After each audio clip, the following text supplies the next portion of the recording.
Hinala ng mga otoridad maging mapanuri sa pagkuha ng mga kasambahay.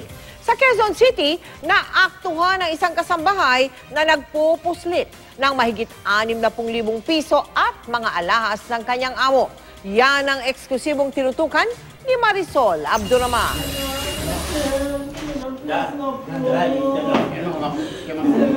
Nagsusumamo ang kasambahay ng si Teresita Cristobal sa amo niyang negosyante na si Kit Rondina.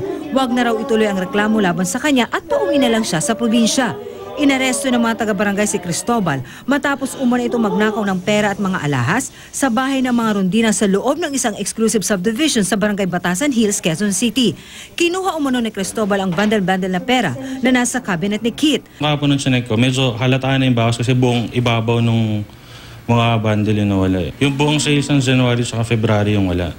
Nagpaalam daw si Cristobal na aalis kaninang umaga para magpadala ng pera. Nakita raw ng ina ni Kit ang isang bundle ng 100 piso na nakausli sa kanyang likuran. Kaya nagduda na raw sila. Nang tingnan nila, doon na raw nakita ang bundle ng perang ito na nakasiksik sa kanyang panty. Mag-CR dapat siya. Sa kita ng mother ko, may lobas na isang bundle nga ng tigo 100 sa likod na. Ayun, nagpatawag na ng barangay. Hindi itinanggi ni Cristobal ang aligasyon, pero napilitan lang daw siyang gawin ito. Sorry ka, ma'am. Kasi mahirap buat kami. Kasi may sakit pang yung nanay ko. Kailangan ko na ng pera. May sakit ang nanay ko, pero hindi ko sinasadya po. Nakuha kay Cristobal na 2 linggo pa lang namamasukan ang mahigit 64,000 pesos na pera na nakabandal pa. Mga alahas at ilang dokumento gaya ng mga resibo sa mga perang ipinadala niya sa probinsya.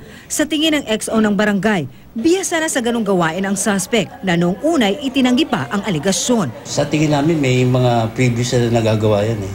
Kasi yung style niya, talagang bihasa. Bagamat merong ilan sa atin na matindi ang pangangailangan ng mga kasambahay, payo ng mga otoridad, huwag basta-basta magtitiwala. Kilatising maigi ang mga nag-a-apply at mas mainam kung meron silang mga dokumento gaya na lamang ng NBI at police clearance.